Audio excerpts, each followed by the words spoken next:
सुनहरी मछली। एक दिन समुंदर से एक मछली तीरते तीरते तालाब आ गई। वो बहुत अनोखी थी। तालाब की मछलियाँ उसे गौर से देखने लगी। उसी वक्त एक मछुआरा वहाँ तालाब की मछलियाँ पकड़ने आया। तालाब के मछलियों को शिकारी के बारे में पता था। जैसे ही उसने जाल डाला, सारी मछलियाँ तुरंत वहाँ से भाग गई और ये सुनहरी मछली जाल में फंस गई। मछुआरे ने कहा, ये मछली तो कितनी बड़ी है, इसे मैं घर ले जाकर छोटे छोटे टुकड़े कर कर सुखा कर बहुत दिन तक खा सकता हूँ। ओ मछुआरे, मुझे मत मारो, मैं तुम्हारी मदद कर सकती हूँ। मछली की बातें सुनकर, अरे ये मछली तो बात भी कर सकती है, बताओ तुम मेरी क्या मदद कर सकती हो? अभी तो मैं तुम्हें तालाब से निकालकर घर ले जाता हूँ, वरना तो तुम मेरे हाथ से निकल जाओगी। वो मछली को पकड़कर घर को जाने लगा। वो घर पहुँच गया। वो कहने लगा, ए मछली, तुमने तो कहा था कि तुम मेरी मदद करोगी। मुझे बहुत भूख लग रही है, करो मेरी मदद अब। तभी अचानक उसके आगे बहुत सारा खाना प्रकट हुआ। वाह वाह, इतना सारा खाना!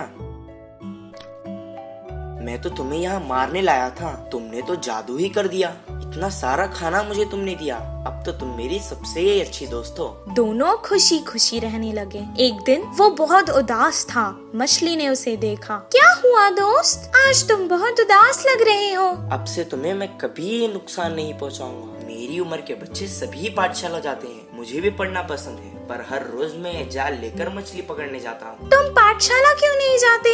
मुझे पढ़ना पसंद है, पर मुझे कुछ याद नहीं रहता, इसीलिए मछली पकड़ने के काम पर लगा दिया। मैं तुम्हें एक उपाय बताऊं? मुझे तुम अपने कान तक ले जाओ। मैं तुम्हें एक मंत्र बताऊंगी, उसे पढ़ने से तुम्हें सब कुछ याद रहेगा और तुम अपनी कक्षा में सबसे अव्वल आओगे। तुम्हारी सब प्रशंसा करेंगे।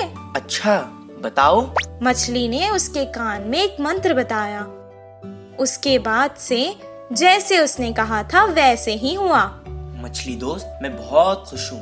अब मुझे तालाब की बहुत याद आ रही है। चलो हम दोनों तालाब चलते हैं। वो दोनों तालाब के पास चले गए। मछली ने उसे अपने ऊपर बैठा लिया और बहुत जल्दी जल्दी तैरने लगी।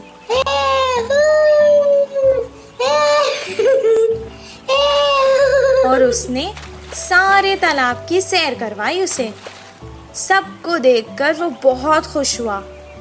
जब उसका मन भर गया, वो वापस घर जाने लगा। मछली ने कहा, दोस्त, तुम अकेले ही क्यों जा रहे हो? मुझे भी अपने साथ ले जाओ।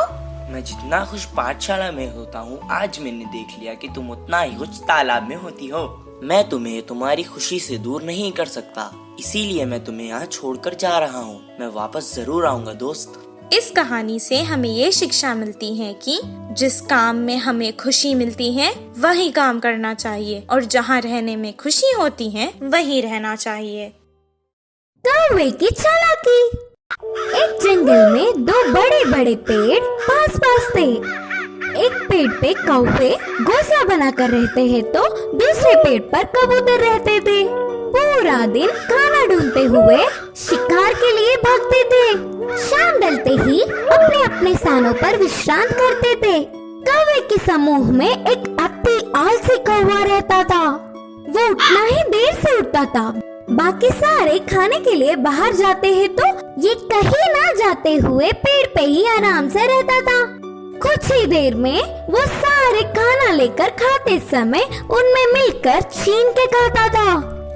ऐसे उस दिन उनके लाई हुई खाने को समेटकर कौवे एक तरफ और कबूतर एक तरफ समूह में आकर खाते हैं। तो कौवे हर समय झगड़ते हुए अपने अपने बल से आहार लेते थे। कबूतर तो सब मिलजुल कर रहते थे, बिना किसी झंझट के एक सामान बांटकर खाते थे। उन कबूतरों की एकता देख आलसी कौवे ने सोचा कि आहा, उन कबूतरों को तो देखो कितने अच्छे हैं और हमारे देखो कैसे हैं। छी, अगर जन्म लेना ही है तो शेर की तरह लेना चाहिए या फिर कबूतरों की तरह लेना चाहिए। बोलकर बहुत ही उदास हुआ। कुछ देर सोच में पड़ गया और चालाकी से एक चाल चली। कपड़ों को रंग डालने वाले के घर जाकर सफेद रंग में डूब के उठा। उसके बाद अपने आप को शीशे में देखकर उछलने लगा। देखने के लिए कितना सुंदर हूँ, कोई भी मुझे कबूतर ही सोचेगा और कबूतरों के साथ अच्छे से गा सकूंगा। उड़ते हुए जाकर कबूतरों के समूह में मिल गया। धीरे से अच्छे से गा रहा था। गाने के लिए झगड़ा कर रहे कौवे को देख नफरत करने लगा। ऐसे कुछ दिन बाद उस आलसी कौवा बिना कष्ट किए आराम से रहने लगा। एक दिन भूख से बहुत भाग गया।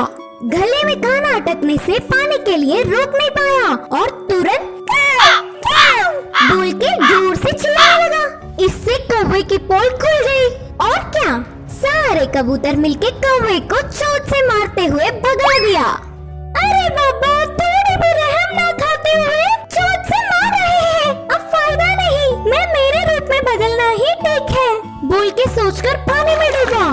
मजाक ये था कि वो कड़ी रंग होने के कारण वो गया ही नहीं। बिना कुछ समझते हुए अकेला ही रह गया। अब देख देख के भूख ना सह पाते हुए आखिर में कौवे के खाना खाकर उनके समूह के पास चिल्लाते हुए आया। वो कोई अजनबी पक्षी है समझकर सारे कौवे एक होकर उसे भगा दिया। उस आलसी कौवे की चाल विफल होकर उसके लोग भी आने नहीं देने से आखिर में अकेला रह गया। इस कहानी की नीति है कि बाजू वालों के लिए भागने से अच्छा हमारे लोगों से खुश रहे। जादुई बिजली। एक गांव में रामू, सोनू और मोनू नामक 3 दोस्त रहा करते थे। रामू एक किसान था, वो खेत में काम करके खुश रहता था। सोनू एक दूध वाला था, मोनू एक दुकानदार था। एक दिन तीनों दोस्त शहर को कुछ काम से गए। काम पूरा होने तक शाम हो गई। शाम को जब वो लौटकर गांव वापस जा रहे थे, उनको जंगल पार करके वापस जाना था। अचानक आसमान में बादल आ गए। कुछ देर तीनों दोस्त एक दूसरे से मशवरा करने लगे, फिर आगे चलते रहे। अचानक बादलों में बिजलियां कड़कना शुरू हो गई। वो डर गए। सोनू ने कहा, बाप रे, बिजली को देख रहे हो? लगता है आज तो हम जंगल में ही फंस जाएंगे। हाँ हाँ, सही कहा तुमने। आज तो ऐसे ही लगता है। बहुत रात हो चुकी है, अब हमें आगे नहीं जाना चाहिए। हम जंगल के बीचों बीच है। अब अगर हम आगे जाएंगे तो भी खतरा है, पीछे जाएंगे तो भी खतरा है। इससे बेहतर है हम आगे चले जाएं। इतना कहकर वो बैलगाड़ी आगे चलाने लगा। थोड़ी दूर जाते ही जोरों की बारिश शुरू हो गई। जंगल में बहुत ज्यादा अंधेरा था और ऊपर से तेज बारिश और बिजलियां कड़क रही थी। ये सब देखकर वो डरने लगे। अचानक उनकी बैलगाड़ी के सामने एक बड़ा सा पत्थर आ गिरा। तीनों बैलगाड़ी से उतर गए और एक पेड़ के नीचे रुक गए। मैंने तो पहले ही कहा था वापस चले जाएंगे। सब देखो क्या हो गया। तुमने रामू की बात मानी ना, ऐसे ही होना था। पेड़ के नीचे खड़ के वो बारिश के कम होने का इंतजार करने लगे। आसमान से एक बहुत बड़ी बिजली उनके आगे खड़कने लगी। जंगल में बहुत ज्यादा अंधेरा था और ऊपर से तेज बारिश और बिजलियां भी कड़क रही थी। ये सब देखकर वो डरने लगी। उन्हें समझ आ गया था कि ये सब कुछ किसी दुर्घटना की ओर इशारा है। मुझे लगता है कि भगवान में से हम तीनों में किसी एक को सजा देना चाहता है। अब पता नहीं वो हम तीनों में से कौन है। ऐसा ना हो, मुझे लगता है भगवान हम में से किसी पापी को सजा देना चाहता है। अब पता नहीं वो हम तीनों में से कौन है। ऐसा ना हो किसी एक के कारण हम तीनों को सजा मिले। मैंने आज तक कोई पाप नहीं किया। मैं जाकर उस बिजली के आगे खड़ा हो जाता हूँ। अगर मैं पापी हूँ तो मुझे सजा मिलेगी। जैसा उसने कहा था उसे कुछ नहीं हुआ।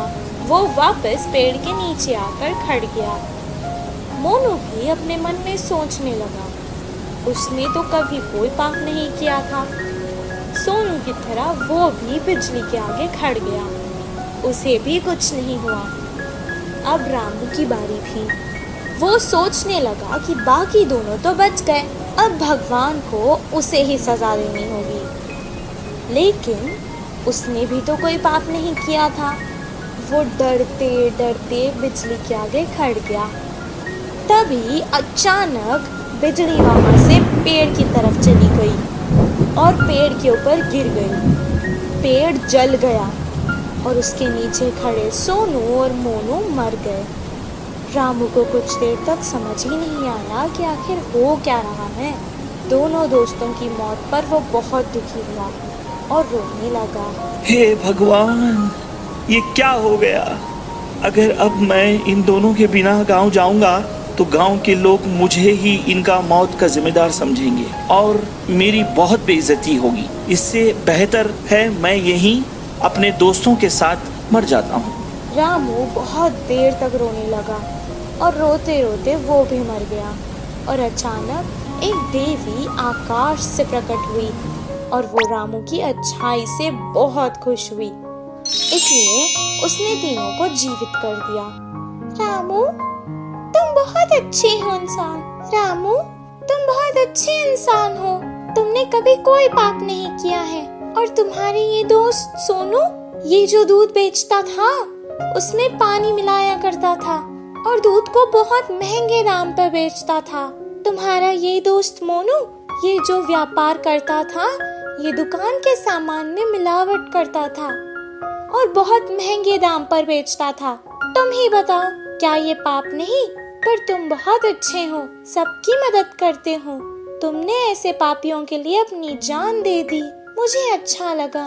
अब मैंने खुश होकर तुम तीनों को जीवित कर दिया है। सोनू, मोनू, तुम्हारी जिंदगी का कारण आज रामू है। अपने पाप छोड़ दो और अच्छे इंसान बन जाओ। सोनू मोनू ने अपनी गलती का पश्चाताप किया और अपने आप से वादा कर लिया कि अब वो कोई पाप नहीं करेंगे। और रामू जैसा अच्छा दोस्त पाकर वो बहुत खुश हुए। तीनों बैलगाड़ी में बैठकर वापस गांव आ गए। अगले ही दिन से वो अपने अपने काम पर लग गए। सोनू अब दूध में पानी बहुत कम मिलाता था और मोनू सही दाम पर सही तोलकर बिना मिलावट वाला सामान बेचता था। इस कहानी से हमें ये शिक्षा मिलती है कि अगर हम अच्छा करेंगे तो हमारे साथ अच्छा ही होगा।